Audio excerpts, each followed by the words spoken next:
Hey guys, subscribe for daily content. And if you're shopping for gear, make sure you check out the description for the newest items at some of the very best online retailers.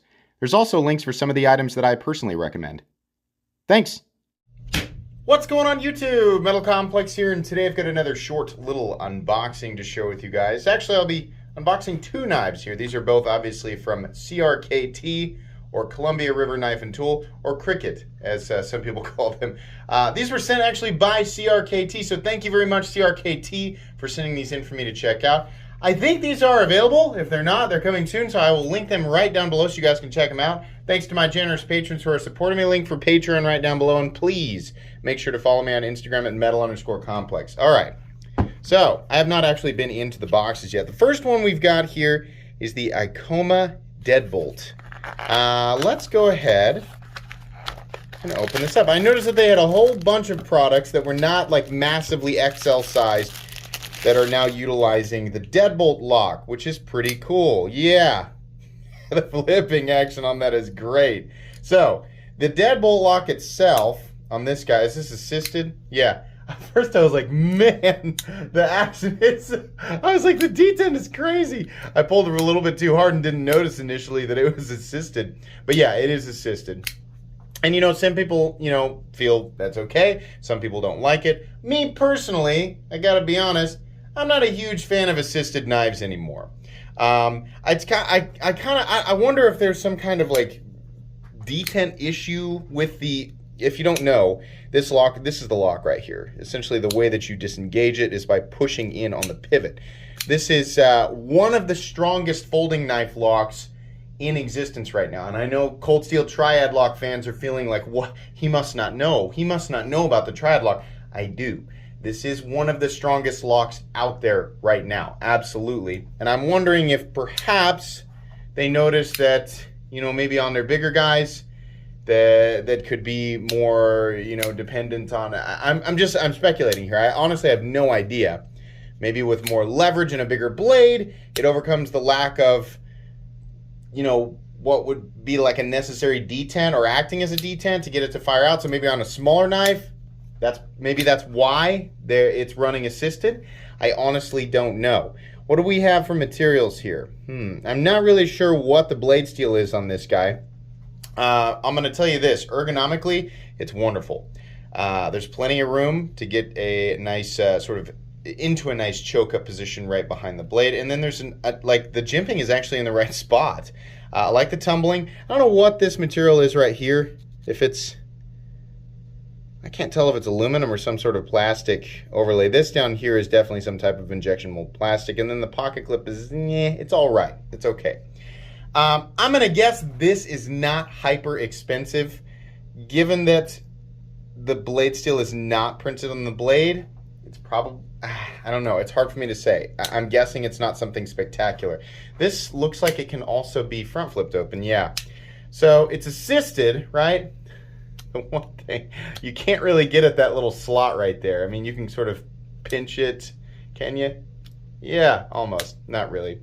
Flipper or front flipper, but you're working against the tension, I think it's probably a tension bar or something like that that's getting it to deploy. So yeah, the design ergonomically pretty good. I don't know the price and I don't know, the materials and things on it, but the link that's down in the description will take you there to a specs page where you can check all that stuff out. I will absolutely, this is not a review. It's just an unboxing and first impressions. So we will do the review down the road. And then the next one, we've actually got we've got a home front here, but I think this is, it's a slightly different one, or is this the aluminum one? Yeah.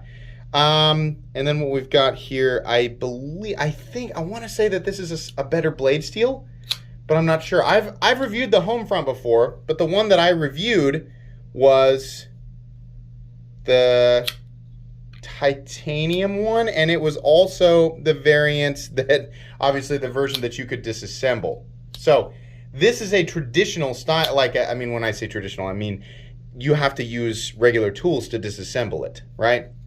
So that's the deal with this one. There's no gimmick or anything like that. It's just the home front knife built in a way that is disassembled with regular tools, which is interesting. I kind of... Seeing it like this makes me able to look at it and go, okay, so how much of why I liked it was the fact that you could just flip a switch and disassemble it, right? Is it actually a good knife design, et cetera, et cetera, et cetera? And I'm going to spend a little bit of time with it. Since these are mine, they'll actually get some, since they're mine now, they'll actually get some, you know, some substantial pocket time. I'll have plenty of time to actually, you know, get my thoughts and things like that. I feel like, maybe I'm wrong, I feel like this guy is either 12C27 or it's D2. I can't remember, but I remember seeing it on the specs page when I was looking through the stuff that they had that was new and thinking, oh, okay, they put a decent steel on that. I just find it odd that this guy is assisted. This is the one that doesn't really need to be assisted. Is this running on, what's it running on? It looks like it's running on bearings. I wonder why they felt like this guy needed to be assisted, right? Now, CRKT here recently has done some incredible stuff. Some stuff that, is, you know, stays with kind of the, how do I put this?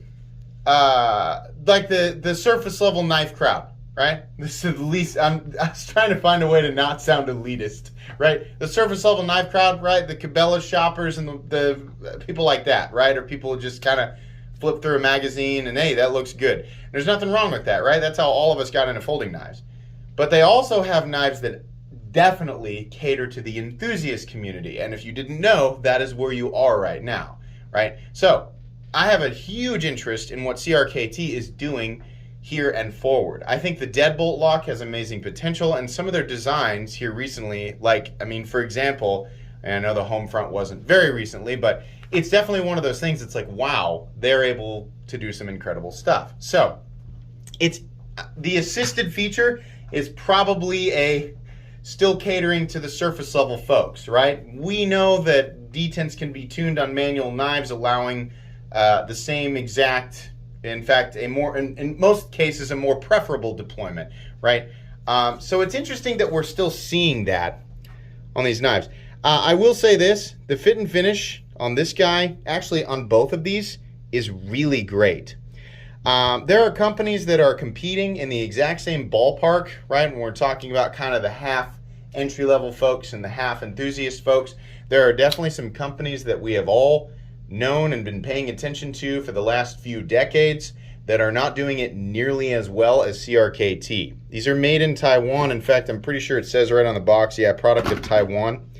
And the fit and finish is really spectacular. And that's something that is honestly really great to see. It's something that I've just come to expect is going to be kind of meh with some other companies that I'm not going to name in particular. But it's really nice seeing that CRKT is capable, or their OEM, their Taiwanese OEM, is capable of some truly excellent overall fit and finish and quality. So, anyways, expect full comprehensive reviews of each of these models. Like I said, you'll be able to find a lot of just the specs and general information in the links down below. That's going to be pretty much it today. Thanks again to CRKT for sending these in. Please make sure to follow me on Instagram at metal_complex. If you enjoyed this video, leave a like. If you'd like to check out my other content, I do, of course, have lots of videos of knives that are either expensive or inexpensive that I do or don't like, so check those out. And if you enjoy all my content, go ahead and click on that Metal Complex logo right there and subscribe, because there's definitely more coming. Thanks again for watching, everybody, and have a great day.